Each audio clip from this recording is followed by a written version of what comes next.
The release of the first iPod in 2001 marked the beginning of Apple's renaissance. The company went on to create some of the most impactful and beloved consumer electronics products the technology world has ever seen. The iPod, the iPhone, the iPad, the iMac, and iTunes skyrocketed the company's value and turned it into the biggest company in the world by market capitalization. Apple's 2017 revenue was a bit more than $229 billion, and a significant portion of that revenue was turned into profit. In 2017 alone, Apple managed to sell 216,756,000 iPhones, 43,753,000 iPads, and 19,251,000 iMacs. The sale of iPhones accounted for 62% of Apple's revenues in that year. And I'm sure you'll agree that at first sight it appears as if Apple is a hardware company and shouldn't be significantly threatened by the advent of blockchain. After all, what does decentralization have to do with selling electronics hardware, right? One of the fundamental beliefs of Apple's legendary co-founder Steve Jobs was that computer systems, and later mobile devices, should operate with a centralized ecosystem. According to him, consumers choose products that put together the best combination of hardware and software, and customers shouldn't be the ones deciding what type of software runs on their devices. This is what they pay consumer electronics producers to do for them. This insight that consumers value convenience the most makes a lot of sense and has been a key driving force behind Apple's success. Jobs also believed that iPhones, iPods, and iPads are predominantly software-driven, and that is them so unique apart from their beautiful design.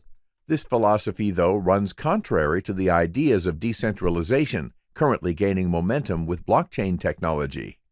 If people start feeling that decentralized software applications and the economy overall is the preferred way forward, and Apple continues to exercise the same centralized authoritarian practices, this can be a potentially pivotal moment. Currently, Apple enjoys an incredibly loyal customer base among several generations of consumers. Apple's audience is so captive that it resembles the fan base of a sports club. Apple converts never change sides. But this following must be nurtured continuously with exciting new products and features in order to maintain its momentum across new generations of consumers. Shifting consumer tastes could weaken Apple's competitive edge. For the first time since the introduction of the first iPod many years ago, Apple cannot boast capturing consumer mindshare and leading the way with its exciting new technology. Instead, Bitcoin, Ethereum, and the rest of the blockchain crypto economy are doing this now. In a scenario where decentralization becomes as trendy as we expect, Apple will have to loosen its grip on its walled garden and allow its devices to operate with decentralized applications, or it would risk losing market share to a competitor that serves the needs of the market better.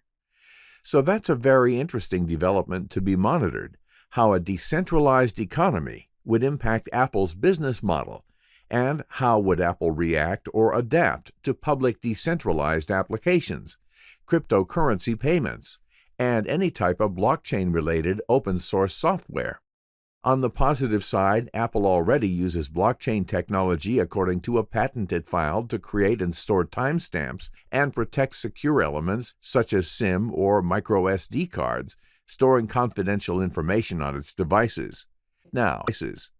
Essentially, blockchain could allow Apple to boost the security of its devices and applications even more. Right now, Apple's devices have a best-in-class encryption. Remember how the CIA battled with the company over the encryption of an iPhone?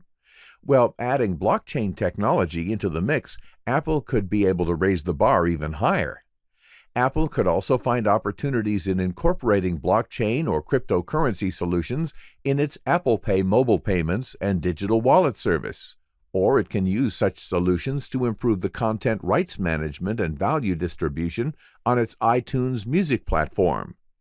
Given the maturing and saturated smartphone market, blockchain may be exactly the right ingredient Apple can use to boost its growth once again. Out of the big four tech companies we discussed, Apple bears the least business risks from blockchain disruption, given that around 80% of its hardware.